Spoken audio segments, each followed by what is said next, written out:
BRS హయాంలో దోచుకున్న లీడర్లు శిక్ష నుంచి తప్పించుకోలేరని హెచ్చరించారు కాంగ్రెస్ ఎమ్మెల్యే రాజగోపాల్ రెడ్డి. రాష్ట్ర ప్రభుత్వాన్ని కూల్చాలనే కుట్ర చేస్తున్న బీఆర్ఎస్ కనుమరుగు కావడం ఖాయమన్నారు. భువనగిరి పార్లమెంట్ కాంగ్రెస్ అభ్యర్థిని భారీ మెజారిటీతో గెలిపించేందుకు పార్టీ శ్రేణులు కృషి చేయాలన్నారు. యాదాద్రి భువనగిరి జిల్లా చౌటుప్పల్ మున్సిపాలిటీ కేంద్రంలో బూత్ లెవెల్ విస్తృత స్థాయి సమావేశంలో పాల్గొన్నారు Komatireddy Rajagopal Reddy.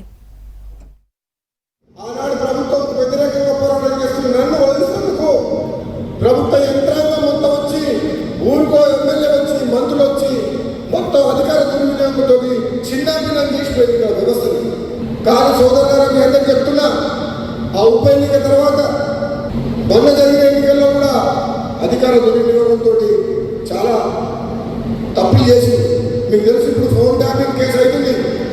Police జీపులల్లా TRS party SP దగ్గరికి పైసలు వస్తే పోలీస్ జీపులను తీసుకొచ్చి పంచిపెట్టి ఆ కేసు దర్యాప్తు అయితే కోర్టుకు పోతే గెలిచిన టీఆర్ఎస్ ఎమ్మెల్యేల సభ్యత్వం కూడా రద్దయ్యే అవకాశం ఉంది భవిష్యత్తులో.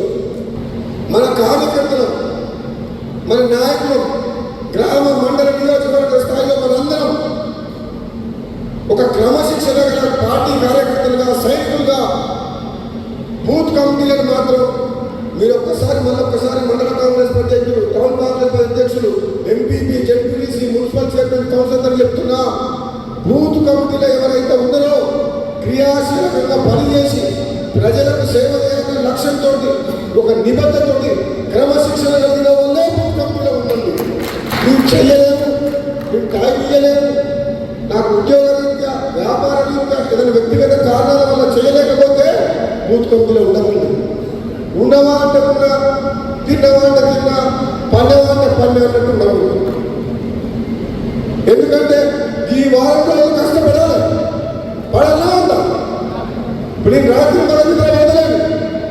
నేను గెలిస్తే మీరు గెలిచినట్టు, నేను అధిష్టానికి మాట ఇచ్చిన, ముఖ్యమంత్రి రేవంత్ రెడ్డి గారికి మాట ఇచ్చిన, గెలిపించుకొని తీసుకొస్తా అని చెప్పి నేను చెప్తున్నా సోదరులారా. ఈ డబ్బు రాజకీయాలు, ఈ తాగు రాజకీయాలు, మందు రాజకీయాలు ఎక్కువ రోజులలో తెలంగాణ 119 నియోజకవర్గాల్లో ఏకైక ఎమ్మెల్యే బెల్ట్ షాపులు బంద్ చేయాలని చెప్పి నిర్ణయించింది